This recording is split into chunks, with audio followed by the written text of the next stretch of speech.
Can I pause for a second and just note that we got Brian on here who's getting Congressman Massey on, and our typical lineup includes like homeless people that believe in Bigfoot. Welcome to the Brian Nichols Show, your source for common sense politics on the We Are Libertarians Network. The Brian Nichols Show is the fastest growing liberty podcast that brings together people from all means of political thought as we seek to have meaningful conversations about the issues you care about. At the Brian Nichols Show, our goal is to leave the audience educated, enlightened, and informed. And now your host, Brian Nichols. On the show, Scott Beyer here on the Brian Nichols Show. Thanks for having me, Brian. Absolutely, Scott. Well, thank you for reaching out. And actually, I think it was Ethan specifically who reached out from your organization. And I candidly never heard of you guys. And as I started to do more and more research into what you specifically focus upon, your niche, if you will, in the liberty movement, it specifically actually discusses and focuses on what's kind of happening in America right now. And you look across the United States right now that the main cries are for, defunding the police in response to the Black Lives Matter protests over the past week or so. And with that being said, your organization really discusses a way that we can, I guess, really approach the urban cities and bring a free market approach with policies to address the issues. And it can actually lead to a better solution than the top-down bureaucratic, in place solutions that we currently have. So with that being said, Scott, first and foremost, welcome to the Brian Nichols Show. Let's kind of start off with an introduction to kind of yourself, your liberty story, if you will, and what led you to, founding this great organization, the Market Urbanism Report. Yes, so I'm a journalist who, first and foremost, who writes columns for several different magazines. I was writing for Forbes for a while. I write for the Independent Institute and Governing Magazine, and so that's my living there, and that's what I do for a living. But I also own the Market Urbanism Report, which at this point is an organization. We're about to turn it into a nonprofit organization and really try to build it out into a think tank. And it's expanding the idea of market urbanism, which market urbanism is a wider movement. I'm not the only person who writes about it, but there are several different market urbanism institutions, and it is a group of people who are generally libertarian, and they believe in applying classical liberal free market policy into cities, and have a very specific set of issues that we usually focus on. So those specific issues that you focus on, let's dig into them specifically, shall we? So with that being said, let's kind of focus on some of the main areas that the Market Urbanism Report has really, I guess, maybe addressed in recent times, and maybe some wins you've had with actually getting some success stories for your organization. Yeah, well, so if I were to define market urbanism, and this is usually two different ways I like to define it, I think on one hand it's a theory, in the sense that people who fit under the market urbanism label are asking the philosophical question of how would cities function if they were fully private entities. So if all the public services and obviously all the growth mechanisms were all private and based on just the relationship between consumer and producer. And so in a lot of ways, it's talking about things like free private cities and charter cities and special economic zones. And I call it theoretical because most cities around the world do not, focus on, are not privately run. They're government run. And so where market urbanism pivots then from that philosophical question is it presents a more pragmatic and politically likely set of reforms that today's cities can actually use. So even if they are government run, which most are, what are some market-oriented reforms that they can use? And so the three categories that market urbanism usually focuses on are housing, transportation, and service and public service provision. And we're really asking how can we bring more market focus into those three things? So how would that pertain right now to what obviously was going on with Black Lives Matter, right? And then the protest focused specifically on the police unions, because police unions and the policing, just by and large from a government standpoint, has been grossly expanded over the past, at least the past, 20, 30, 40 years. And we've seen constantly in the past 5 years or so an increase in these cases. And I guess it raises the question is, how would a quote unquote market urbanist approach to this maybe help rectify the very real problem that exists in a lot of our, especially minority communities, where it seems that there is a lot of disproportionate interaction with law enforcement? Yeah, so I think there's a number of market urbanism in this case would gel somewhat with what the larger libertarian movement has been saying, which is we need to break up the unions. We need to, end qualified immunity. We need to at least experiment with some privatization options. I think that what Minneapolis just decided on, where they're going to quote unquote disband their police, I think an interesting experiment that could come from that is the idea of further segmenting the police. So you might have a number of police who actually are designed to fight hard crime, but then you don't necessarily send the police to address the mentally ill or do traffic enforcement or enforce transit fares. Things that you don't necessarily need an armed cop to go and do. Right. I think you could outsource that to people who are not armed and might be more specialized in doing those things and are probably probably cheaper as well. Well, I was going to say that raises my question, and I don't mean to cut you off, but that just seems to make the most logical sense. Because a lot of people right now are asking the very it is truly the most honest question. What do we do? What is the solution to this problem? Because they've gone through, pretty much a half century of going between Republican presidents, Democrat presidents, Republican Congresses, Democrat Congresses, Republican Supreme Court justices, Democrat Supreme Court justices, and nothing seems to really stick and nothing seems to really progress. And then I see people interacting on a daily basis with, what they do with their grocery stores or when they're interacting with their neighbors. It's look at this ability to have this voluntary conversation, this voluntary interaction. And isn't that so much better than having this force that pushed from the thumb of the government? And think about it, right? If you're going to go ahead and hire an exterminator for your house, you're not going to hire an exterminator who's going to blow your house up and catch your entire house on fire. You're going to hire the guy who's going to be the most precise, and he's going to do the job that he needs to do, and he does it the most efficiently, the most effectively, but also the most cost efficient, and with that in mind. So think about what we would be able to do. And to your point, when we start to section away the responsibilities of police, because, if we're going to be real, right? There's a Twitter profile. It's actually funny. I just talked about this with Matt Kibbe on my show here this past week. We were talking about a crime a day on Twitter. And you think about that. Every single one of those crimes, technically, a police officer is supposed to be able and know to enforce. But they've been given so much now that they have to focus on that it's become more of this, it's almost like this faceless NPC kind of world. And if we were to kind of bring it more back to a police are performing a service for us and treat it as a service. So, like you said, you have welfare checks. You have a specific organization you can call that performs welfare checks, and they have entirely non-lethal means of if somebody were to come at them, because it's simply a welfare check.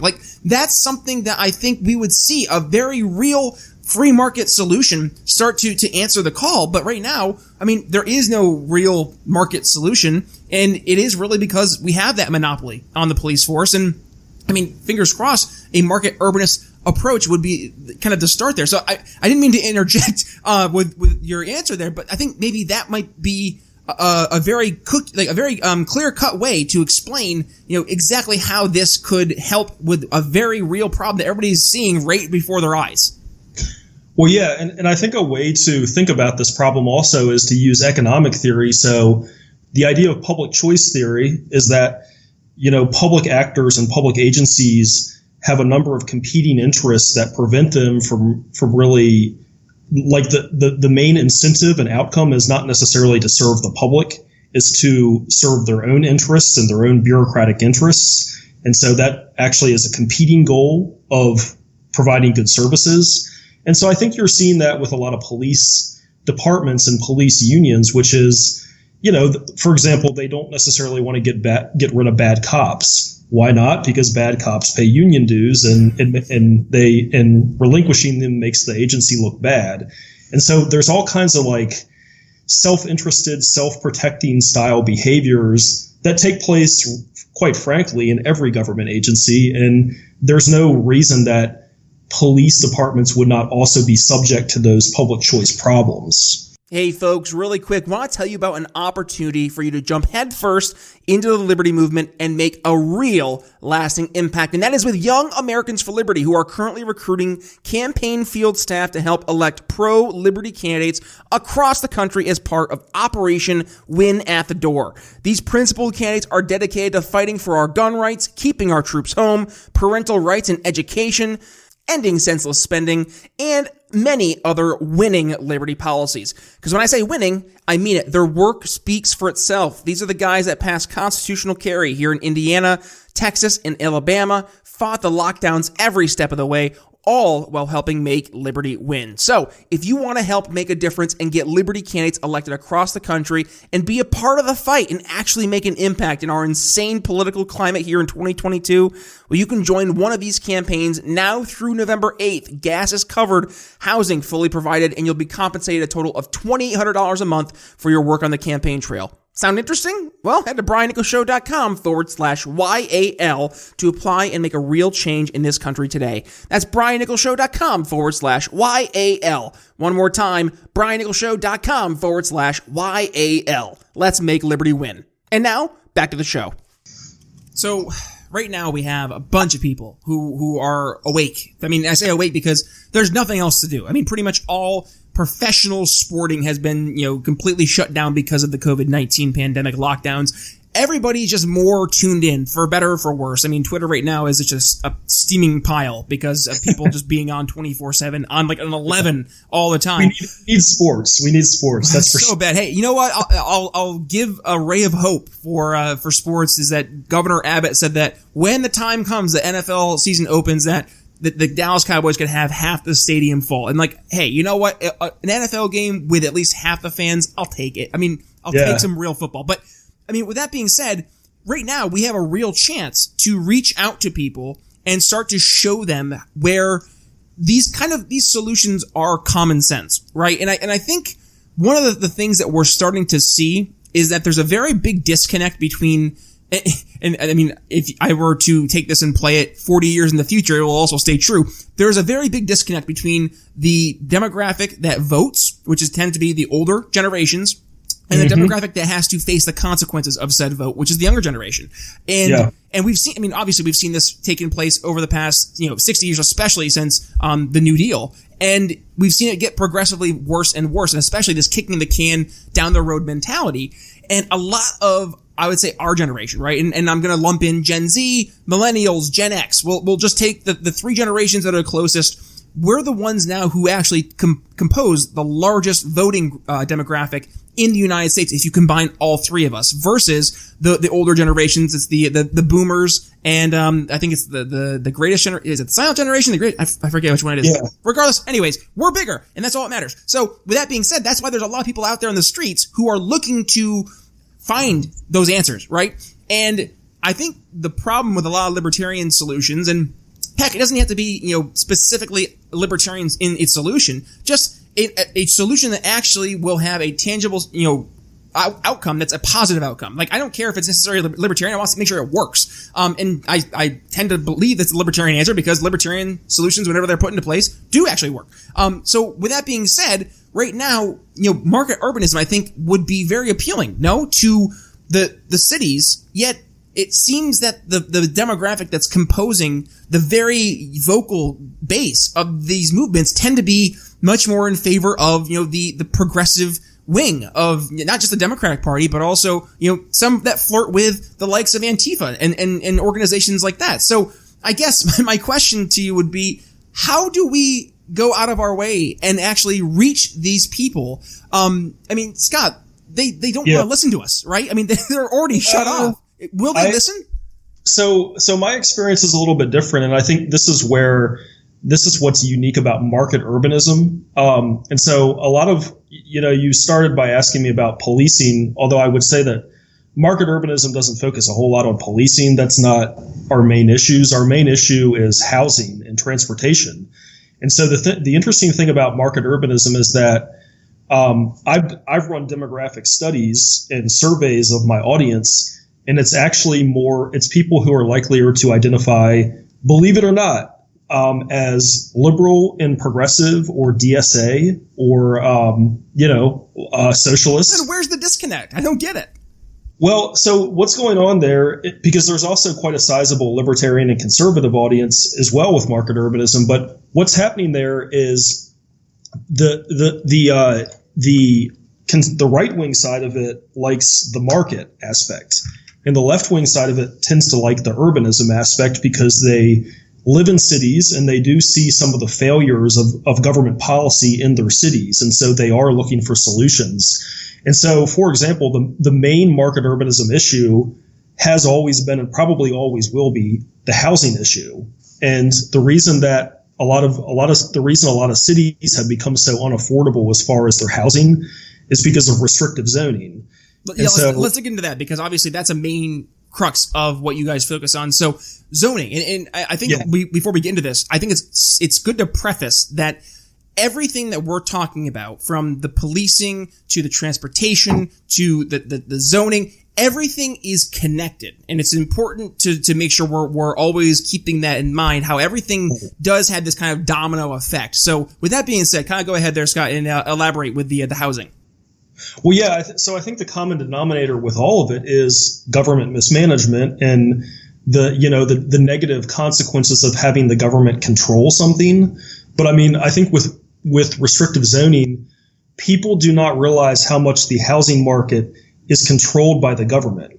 So you can look at any zoning map and you can look at any city in the United States, and there will be a master plan written for it and a zoning code written for it.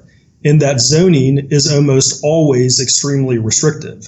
So, for example, if you were to look at the Philadelphia zoning map, which, by the way, Philadelphia is not as bad as other cities, but there's like a small minority of the city that can be zoned for high rises, but the rest of it is zoned for buildings that are effectively just like the common row homes that you find throughout Philly. Yep.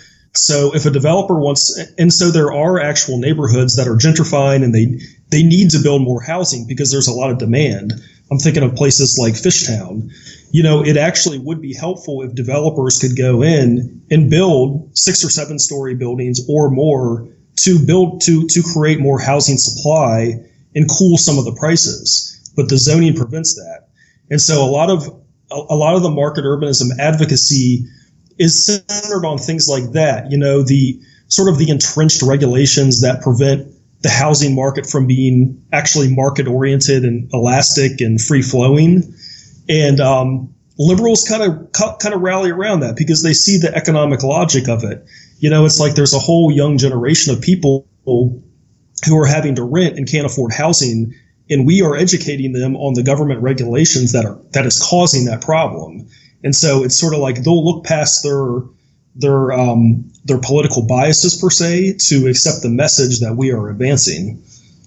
So then the question always is raised up. Well, it's like, well, hey, the government needs to have some type of regulation, right? Like that's how we keep things in order, and that's how we avoid chaos. And one need look no further than the past week or so of riots that were taking place to see that's just a bunch of crap. But I mean, where are we losing them then, I guess, in getting them to actually go and support this, it really ends up being a libertarian solution to the problems. How are we missing the disconnect when we're trying to advance this? Because it seems like, if you were to present this in, a very eloquent PowerPoint presentation at a city council meeting, and it was going to be voted on that night, and, based on your presentation, I think people would be like, hey, this makes sense. Let all in favor, aye, and you get like 90% of the vote. Why are we not seeing this take place in cities at a faster rate?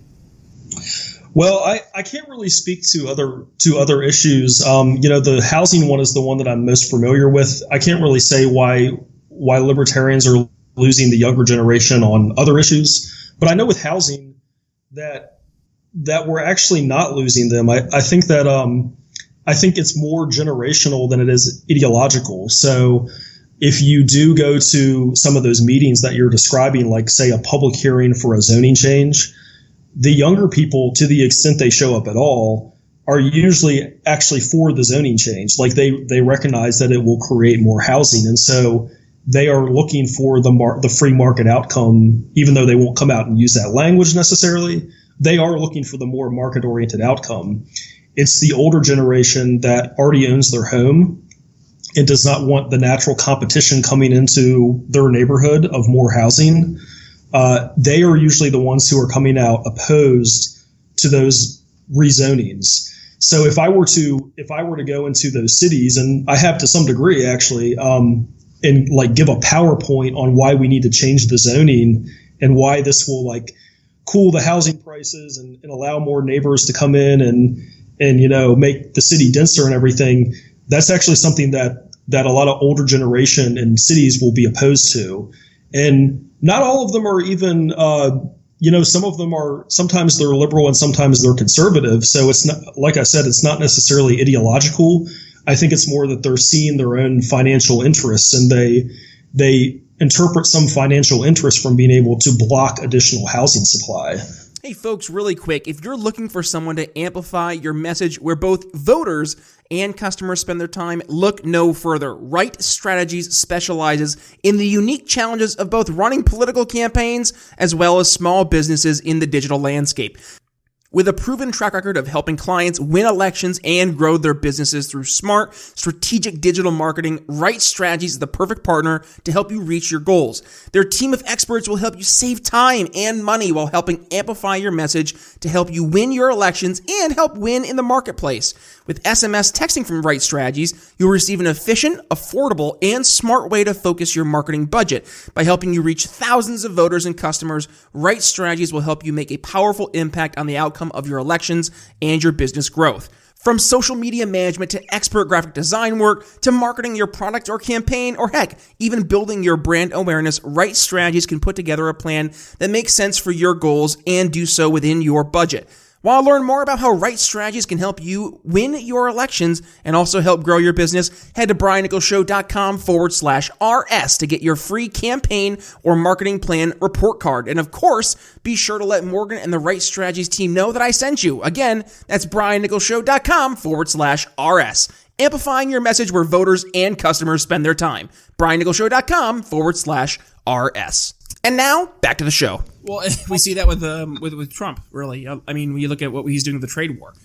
Sure. I mean, we see this. Same thing. Yeah. Yeah, we see this like emotional.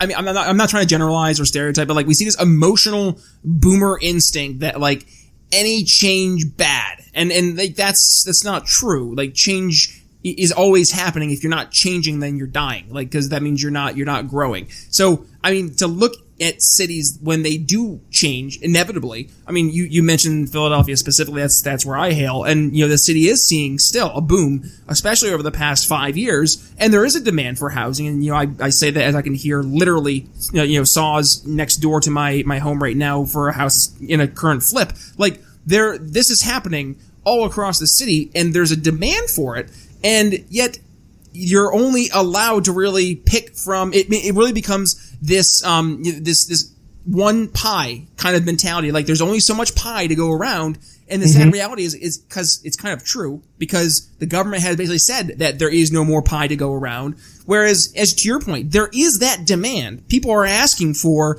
the high rises. They're asking for, the affordable housing because, gosh, they need it. Because it doesn't exist, because it can't exist right now, because if you want to own a home, property taxes are so expensive. And you go down the list, the responsibilities of being a homeowner, you have to be, at least able to make those mortgage payments. And a lot of people just can't do that because they're, riddled with student loan debt and just on top of that, trying to work a couple jobs just to make rent. It's tough. So people are looking for the solution. So I guess that's kind of segue to the future, right, Scott? So where are we seeing some of the market urbanism winning and having some success? Let's kind of walk through some cities that are leading the charge, maybe, that can be examples of where market urbanism is having success. Okay. And yeah, I think winning is a bit of a strong word. Everybody likes to win. I had to throw out one of those strong words, right? Yeah, I would love it if it were the case, but I think we're seeing incremental reforms. So Minneapolis, which by the way also happened to be the city that is that is taking on this police reform. A couple months ago, or it seems to me it was, I guess, last summer, they passed a broad zoning reform where you would not be able to have just single family zoning throughout the city. You would be able to have duplexes by right. So on any given lot that was previously zoned for only one home to go on that lot, a developer can build two. Or if you're the homeowner, you can build like an additional dwelling unit in your backyard or something like that. So, I mean, that's the type of thing that could pretty dramatically increase the housing supply throughout the city. And then Oregon, the state of Oregon, passed that sort of zoning law for the entire state. And there's one senator in California who was trying to pass an even more significant upzoning bill that would apply to all of California. So, I mean, you're seeing that, like, you're kind of seeing these city and state housing bills that would allow more development by right across the entire city. And I think that would be the closest thing to a market urbanism win. And so again, kind of the interesting thing about it is that the people who are passing those bills are not libertarians. They're actually Democrats, and they are liberal and progressive in every way imaginable. And they're passing the bill kind of from a perspective of like, this is a good this is a good step towards social justice because it enables low income minorities to be able to live in traditionally rich white neighborhoods. Right. Like that's what happens when you allow upzoning, is you allow more people of lower means to be housed in wealthier areas. And so, yeah, it's kind of like the social justice language is being applied to it, but you could just as well call it a free market reform. Yeah, well, I mean, people always hate whenever sales guys use sales language, and like the reality is that we have to know who we're marketing to, right? So in this case, you hit the nail on the head. We're talking to progressive Democrats. So yeah, you know, if we're leading the charge as libertarians trying to make this reform, then we have to speak that language. And in this case, yes, you have to speak of it. Well, look at this. This is going to create so much opportunity for low income individuals who traditionally tend to be minorities. Look at this opportunity that you are now incentivizing for them to have a nice new home in downtown.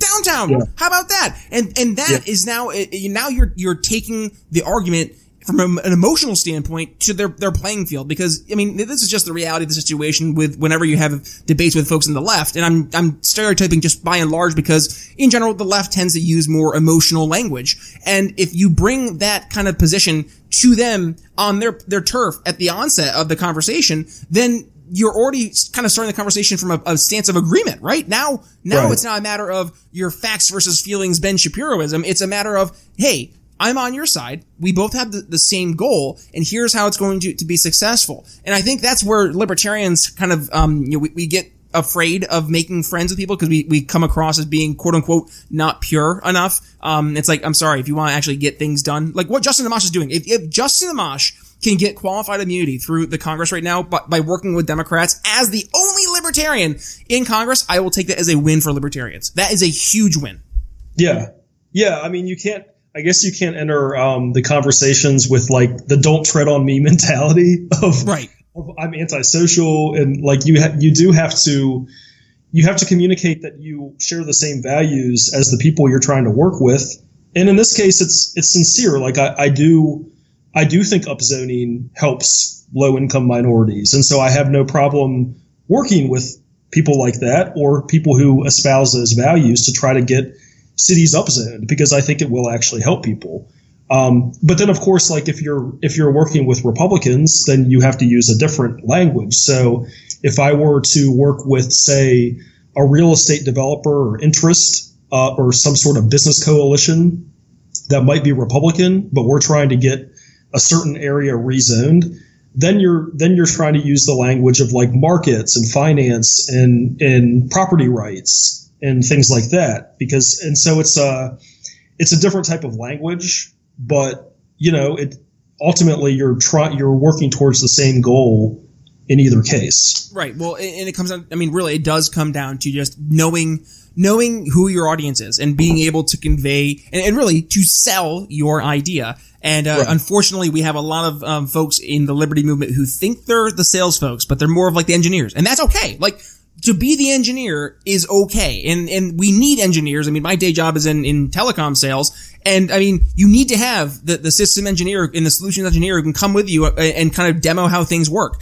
and explain how, the pieces all come together. I mean, just keeping it very blatant, right? Or a very, high level, right? So in the sales world, though, if you're presenting that to a CEO, their eyes are going to glass over. You need to show how it's going to benefit them and how it's going to benefit their company. You have to add value. And that's one thing that the Libertarian Party, and I'd say the Libertarians by and large, have not been focused on doing, is adding value to people where they are currently. And we've been way too focused on trying to just completely, get people to, do a 180 from their ideology, from, 0 to 100. Boom. Like you go from Republican to Libertarian overnight. It doesn't happen that way.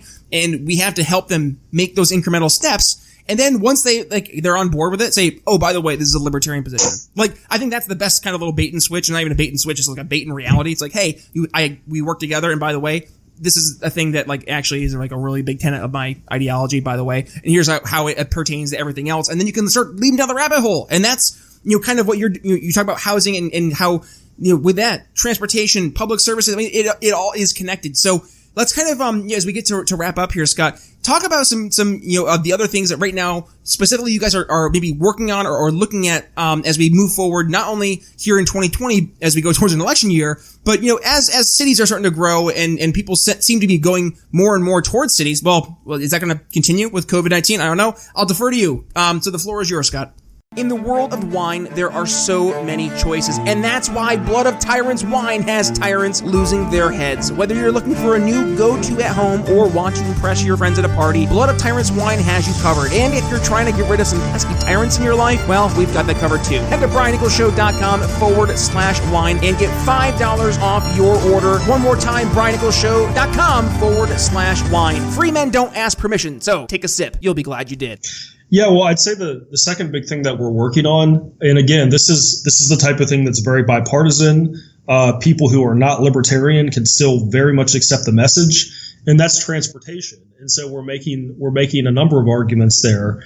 One of them is that we want to end the subsidies for roads, and make it and not make it so that people are effectively forced into driving because that's the only thing that's being really propped up and subsidized by the government. Mm-hmm. Another transportation initiative is breaking up the public transport unions. So just like with the police, there's a lot of public choice problems and a lot of inefficiencies from having, say, a New York MTA or a SEPTA that is basically these top-down kind of union-controlled bureaucracies that run the transport and run them very poorly. And then a third big transportation initiative is then deregulating the private transit market.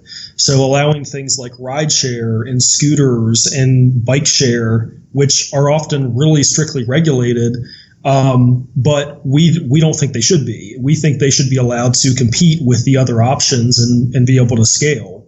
So it's that third thing particularly, you don't really have to be libertarian to believe that, because a lot of people on the left who are pro-environment do see the value of having scalable bike share services. And so they're very much on board with the market urbanism message of let these companies deregulate them, allow them to actually function and don't just kick them out of the city. Well, right now we have an opportunity for, fingers crossed, an opportunity for us to advance a real solution, and that is focusing that of, yes, market urbanism. So, yes, you can head over to marketurbanismreport.com. Scott Beyer from the Market Urbanism Podcast. Scott, it was a great time to have you on the show, number one. But number two, where can folks go ahead and follow you if they want to go ahead and find you on social media? Well, obviously, marketurbanismreport.com is the blog. I'd say we have Instagram, Twitter, and Facebook feeds. But if you want to get really to the heart of the movement, you got to be a member of the Market Urbanism Report Facebook group. You got to be in it. So ask to join and we'll let you in. Thanks for listening to The Brian Nichols Show. Find more episodes at briannicholsshow.com.